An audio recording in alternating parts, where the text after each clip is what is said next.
Non-lethal self-defense has been on my mind past couple days over the information I've been receiving about things going on in other countries against their own citizens, and the chance of those same countries sending their militaries here into the United States of America. And I'm not just talking about hand-to-hand stuff like little pepper spray or strobe light on a high Kindle power flashlight or something. And of course, if you want to use a strobe, make sure it doesn't disorient you. If it does, then don't have that. Just have one that's nice and bright and can pinpoint. Or the different techniques that a multitude of people can show you that everybody may be aware of and needs to be, like elbows and a-holes and whatever else, and clapping people on the ears so they get disoriented and can't hear, and all that entertaining things, and all the different pressure points. You can learn that from a multitude of people, including some of my family members that I need extensive reminders from. But I'm referring more to technology. For example, these new electronic dogs, or whatever you want to call these robot things that are used, that if they malfunction, what do you do? Or if some a-hole tries to use them against you. And this is referring for law-abiding citizens. I'm pretty sure that the thugs don't bother to follow my information anyway. You know, you can trip something up, you can hog tie it, rope it, hang it upside down, snatch the battery out. Come on, people. As for these things, when you got some kind of electronic thing buzzing around your head like an oversized mosquito, I've seen down in Brazil they use those green higher powered lasers to cause disorienting at night of those stinking contraptions. Personally, they look like big turkeys to me and makes me hungry, but we won't go talking about gathering food with a boomstick, because that's back to the more lethal form of removing a nuisance that's poking its nose into your personal business.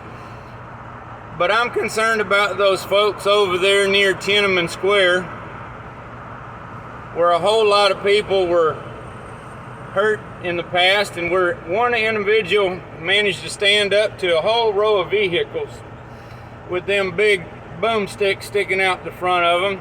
Most people call them tanks, but to me, I don't see that they can hold water or oil, except for what makes them run.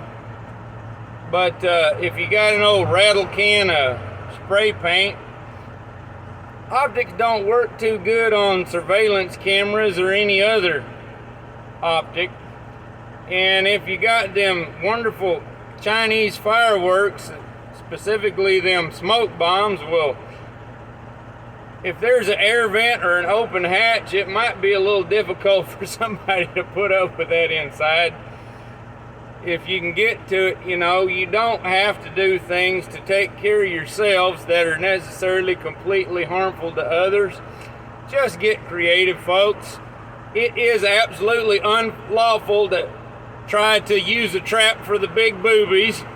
You can't booby trap your property or anything else. At least it's unlawful here in this country. I don't know how unlawful it was when our troops were over there amongst the VC, because a whole lot of that got them. You know, if you need to secure your own lines, well, run some strings with bells on them.